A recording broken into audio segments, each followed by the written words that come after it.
Hello and welcome to the Practical Pisces Podcast.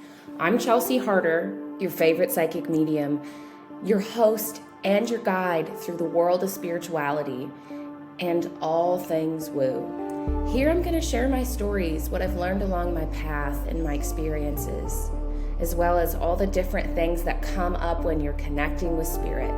So I'm inviting you to bring your soul to the table and join me with spirit. Let's channel.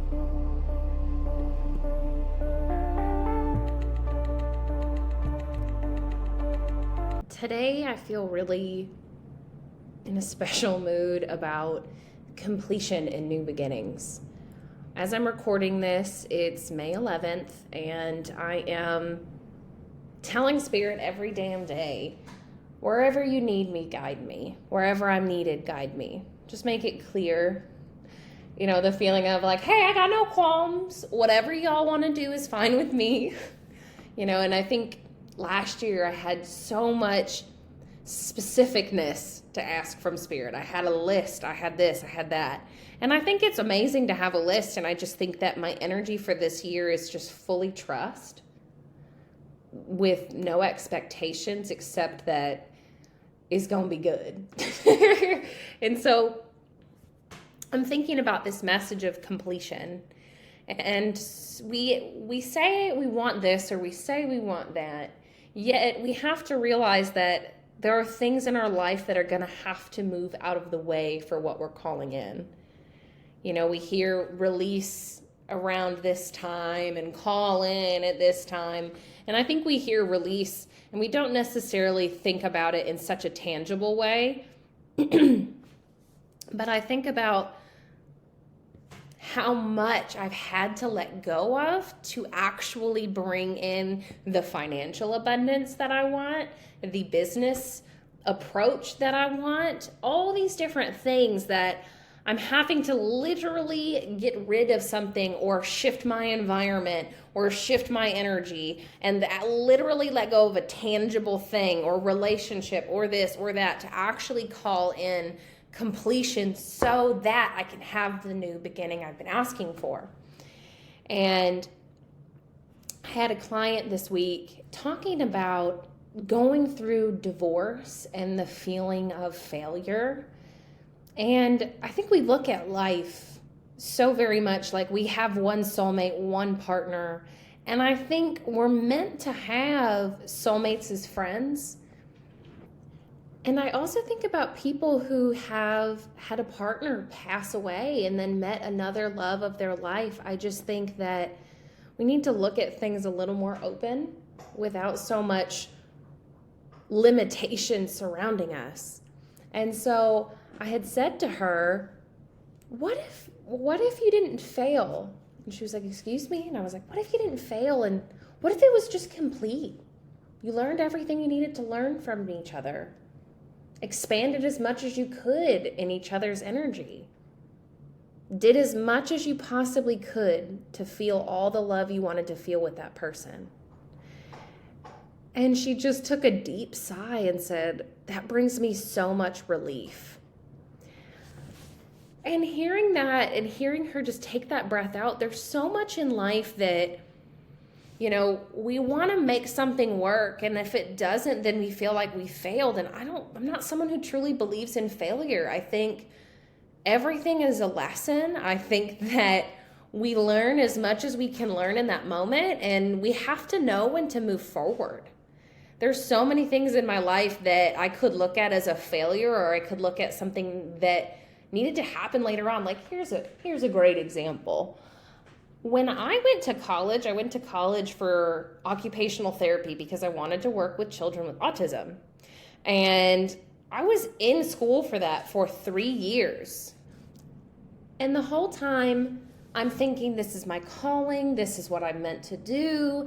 I'm pouring money and time and effort into this education and got to this point with it where life happened, man. I was in school and, you know, I had someone ask me for money because they were in a tough spot, and I had given them the money I was going to use for my school books. And then I just said, okay, I'm going to take a semester off. Like, All these things blocked me from going to school. And rather than just hammer my way through it, I just took that moment of surrender and just said, okay, I'm going to take a break.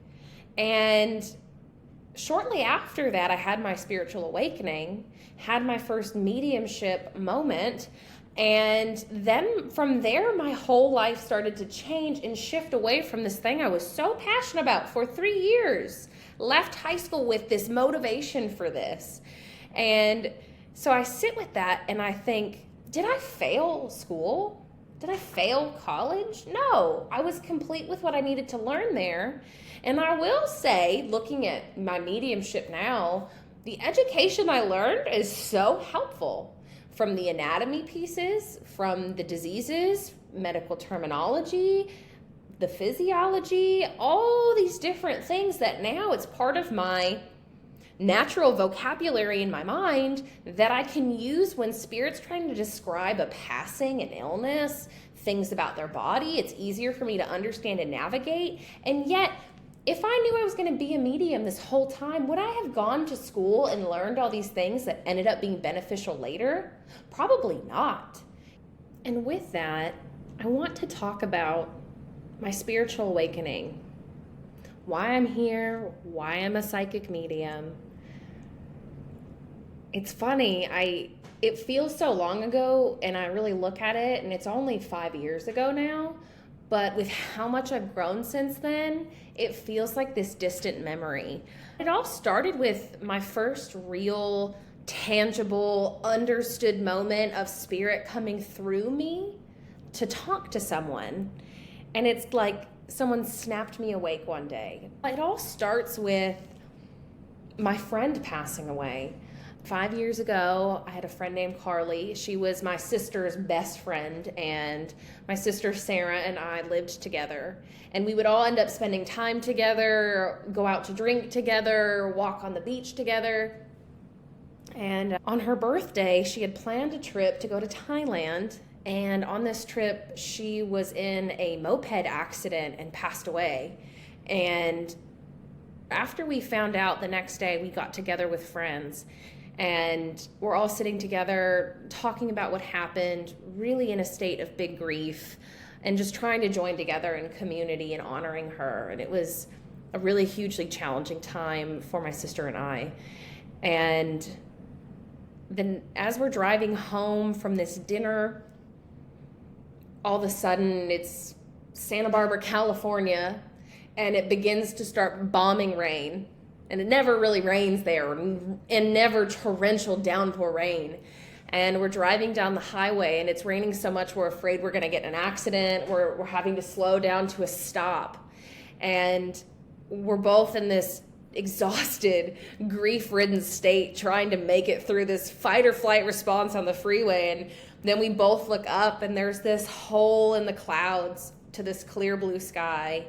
And 2 rainbows start to line the freeway, and the rain stops.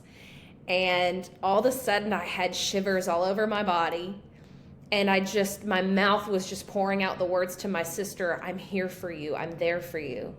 And I'm saying it to her, Carly is telling you, I'm here for you, I'm there for you, I'm here for you, I'm there for you. And she's like, I cannot right now. And we end up making it home, and I just I'm sitting with it, I'm feeling it, I'm trying to understand it, There's no mediums in my family. I have no friends that are psychics or mediums. All I knew about mediumship was the Long Island medium, and I was like, that lady with that hair. It never really was something that was even a part of my world at all. And so all I knew was I heard Carly, and that was it. At this point, I'm starting to just understand it. And weeks later, I'm hanging out with my friend Liz. She's an Aquarius, and she is just such a fun person. And we're just sitting together, and she hands me a deck of cards, and she's just says, I feel like you'd be good at this. And she had pulled cards for me before, and it was something that was fun, but I hadn't really dove into. And then she hands me these cards and says, read me. And I start to pull cards for her, and I'm reading her face, and I'm like, oh my gosh, this is awful, this is terrible. And she looks at me and she's like, Chelsea, you're dead on. And she's like, maybe you should do this more often. And so I went from dropping out of school with no money and just trying to make it to then experiencing this huge loss to then all of a sudden someone's putting cards in my hand and says, read me. But sometimes spirit just comes in and puts things in front of you when the time is right. Then I just started pulling cards for friends on the side. Nothing crazy. My friend ended up buying me my first deck and just said, here you go. And then it was getting together with girlfriends and pulling cards and giggling over a glass of wine. And years going by after that of just trying to open this door without really being proud of it. Actually, I felt so much shame. I felt like I was hiding it because I was so worried about judgment, to a point where I didn't really look at any of it for a year because of who my partner was. Like, I just didn't think he would respect it or appreciate it. And so I just closed that side of myself off without actually ever asking if he would mind it. I just chose to be private. I chose to keep it so sacred because I was so worried about shame. And here we are now. And then COVID happened. All of a sudden, everything shut down, and I was in the food industry as a waitress for 10 years, working at different restaurants and trying to make ends meet in the funk zone in Santa Barbara. And all of a sudden, my relationship ended. We just weren't on the same page anymore. There was so much pressure to just fill so much energetic space because there was nothing to do. And I think it really just put a magnifying glass on that relationship. And then it just wasn't something that made sense anymore. And so we ended up breaking up. And then shortly after, I couldn't afford living in the house that my sister and I lived in that I loved. And I loved living with her. And we had such a great life. And I had to walk away and move into my mom's amazing converted studio in her what used to be a garage. I had to move in there, and I had brought my dog with me, and then all of a sudden my dog is sick and not doing well. She had sundowner syndrome, which, if you're not familiar, it's basically where they'd be fine during the day and then forget who you are and be fearful and aggressive at night. And it was just, all of a sudden, it was like domino fall after domino fall after domino fall, and just feeling like the walls were coming down around me. And I will just acknowledge, if any of you are familiar with numerology, I was in a year 4, which is the year of basically what I call the crumbling. It knocks everything down to the foundation, and if the foundation is flawed, that goes with it. And basically, if you put out in the world what you want and what you have isn't going to work, oh boy, it's going to clear everything out of the way. But back to what I was saying. So I'm in this year 4, not even aware that it's a year 4. And I don't even know what numerology is. I'm feeling so lost and so in a state of grief. And I decide to get this reading. My friend Liz put me in front of Monica, owner of the Bodhi Tree, who just happened to be in town at just this perfect time. And she gave me a reading and just saw my struggle and just said, I think you have this opportunity to go out and make it and find love. And at this point, I had realized I had nothing left to lose. There was nothing for me to hold on to. Which, how perfect, if Spirit wanted to shift me across the country, they had to get rid of anything I would have clung on to, because a bitch would. And so at that point, I just opened my mind to the idea. I just said, I've got nothing keeping me here. And at this point, except I had a sick dog. And then I decided to put her down because she was really struggling and heartbreaking. And looked at my life and said, it's time. I just have to move forward. And I ended up moving to Kentucky, taking a chance on just possibility, still waitressing, still figuring things out, and moved into this tiny apartment by myself in January. And then meeting my partner in March, after I just moved across the country in January with literally nothing, negative $1,700 to my bank account. What? And meeting him and just falling madly in love with this man. And here we are. I started my spiritual work. I found this office called Healing Within. And there I met my mentor, Jessica Tanzel, who in the interview for the space, I sit down, and yet still, I'm not calling myself medium. At this point, I'm just reading tarot, not even acknowledging that I'm talking to dead people regularly. Just like I read tarot and like hear other people's voices in my head and different voices, and I see things. And I walk into this office and I sit down and I start pulling cards for Jessica. I don't even remember what the reading said, if I'm being honest with you, but I just remember pulling cards for like 15 minutes, and she's just like, wow, like you're dead on, amazing. And I told her I was also interested in massage therapy. I love a massage therapist, but this was me just trying to solve something just to make it comfortable for everyone else, because I didn't feel comfortable being a tarot reader. I was so afraid of judgment. We're trying to heal that shit, y'all. We're not doing this being hard on ourselves just for being spiritual anymore. I digress. So Jessica looks at me and she goes, do you connect with spirit? And I was like, yeah. She's like, like talking to loved ones on the other side. And I was like, oh yeah, I've done that tons of times. And she's like, oh cool, so you're a medium. And I was like, I don't know if I'd call me a medium. And she was like, well, that's the title for what you do. And I just kind of was sitting with it like, oh. And she's like, maybe you need to take my class. And I was like, that's probably a really good idea. And taking her class gave me this literal certificate to say, holy shit, I'm a medium. And actually gave me tools on how to do it, because at that point I had no education on it. I had no skills. And what I will say to anyone listening who is just even curious, anybody can be a medium. And I always compare it to anybody can learn to play guitar. Anybody can pick one up and learn to play guitar. For some people, it's harder than others. You can play guitar and you don't necessarily need to take a class, but do classes help? Absolutely. I think about, do you need to be a medium as your job? It's the same message and the same analogy. Do you need to be a professional rock star? Or do you just want to play guitar because you love it? It's the difference of, do I need to make this a career or just my soul food? So I will just say that. Anybody can tap into this. And I had a lot of ease in my gift. And so at that point, I had started offering mediumship readings, and the rest is history. I hope that you hear that and know you can do anything, and it's okay to grieve what once was while you're excited about what's coming in. And that's how I feel about this podcast. That's how I feel about shifting my work from in-person to virtual, and starting to try and start online communities and looking at my work in a different way. I used to do events all the time. I would work Halloween parties, go to people's houses and do home readings.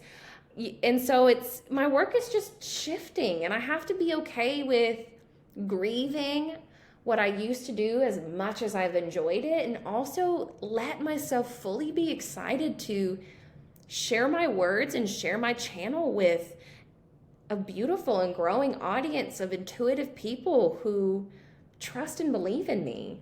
Coming back to completion and new beginnings, I'm also wanting to just elaborate more on how we allow ourselves to grieve. Like I said before, I mentioned how I have to allow myself to grieve and understand that it's just a door closing. I feel like for me, leaving being in a physical space, the biggest thing was spirit was guiding me to leave the physical space and be in a virtual space.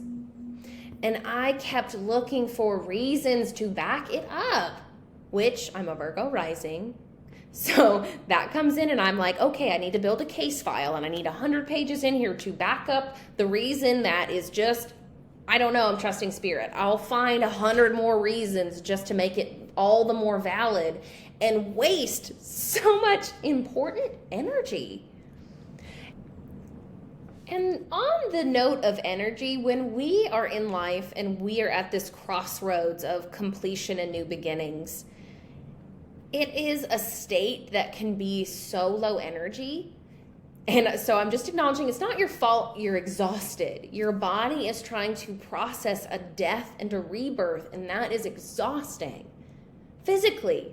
I see so many people who are in this in between the two, and there's just no fuel. And I think a lot of us, by the way, have been feeling that all this last eclipse season. So many of us have been zapped, exhausted, and it feels like, I feel like, honestly, it's like spirit's been holding my head underwater and then just like pulling me up for a gasp of air and being like, you good? Okay, back in. That is how I've been feeling about all this transition. But above all, I'm excited. But above all, I'm trusting. I'm full in this energy of free fall, and I'm ready for my wings to catch their breeze and take flight. And I think so many of you are. That's our message from Spirit right now. If you're here and you're present and you're listening to this, Spirit is saying, please trust the free fall. Can you trust that we'll catch you? Can you trust that we're the breeze that's trying to take you where you've been asking to go? I want you to be impatient with what is no longer serving you. Be impatient with it. Stop being so patient waiting for the discomfort to end. But the universe and our guides work like vultures when we're in a death and rebirth state. Vultures don't kill things. They only live off its carcass, right? But when we look at death and rebirth, the vulture knows that life needs every bit of suffering that it has. Do we agree with that? That's up to you to feel. Everything has to come to a close that needs to. And yes, there's suffering in it. It's just part of it. We all know this, and sometimes we high vibe our way into thinking that we don't need to suffer for where we're going. And we can't just high vibe our way into that. I think that's me trying to be the practical Pisces rather than just the dreamer. That's my feeling of we have to understand how painful letting things go need to be.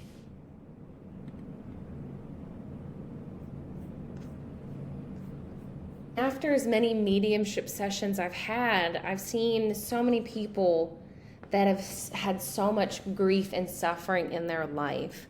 But when they look at it, or when others look at their life, they see the good parts, they see the joy. And I think many of us know, yes, life is good and bad, light and shadow, and we don't define it by the hard times, but the hard times give us such a highlight of so many things. Like when there's a struggle and you and your partner line up and support each other and help each other through it, it shows you the strength of your relationship.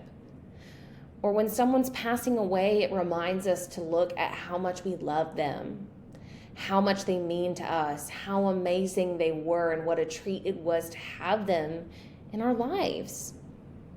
And so many times when I've done readings for people, this message of, even if we gave you a reason for why you had to lose someone, it wouldn't be good enough. And there's never a good enough reason to lose somebody. But when the truth of it is, so that you could truly know how important they were. Yeah, that reason wouldn't be good enough in that moment of deep grief, but that's how Spirit looks at things. That's why they tell us so much, it's not going to be that bad, it's not going to be that painful, and yet we feel it so strongly. But also, our existence as human beings is to feel emotion strongly. That's why we're here, and we're meant to feel them all. What a treat it is to feel all the emotions.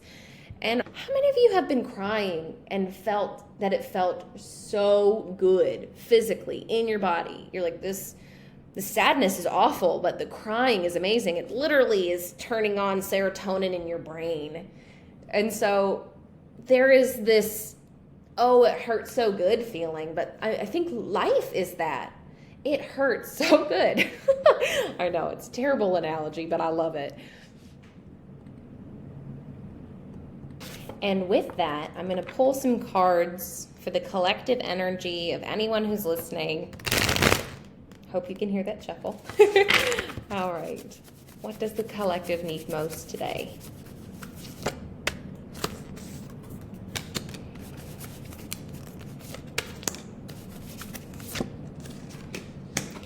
Oh, I love this. The first being purification, the second being wisdom, and the third being acceptance. And this is from the Sacred Forest Oracle. I do want to read them to you and channel after each one to really communicate the message. Purification. A soft layer of snow has shrouded the pines of the sacred forest. You can sense the formidable life force surging through each tree, even in the deepest winter. As you brush up against a branch, the snow is dislodged and softly falls to the forest floor. With simply the lightest touch of pine needles, you can feel your entire energy field being purified. The message says, let go of the old, discarded, and unused. Purify and cleanse, clutter clear your home, your body, and your life. Release whatever doesn't serve or support you. Take time for a total purification. You'll feel brighter and also be a clearer channel for the light. The time has come to lighten up. Eat and live lightly. Before a shiny, vibrant new cycle can begin, it is essential to let go of the old.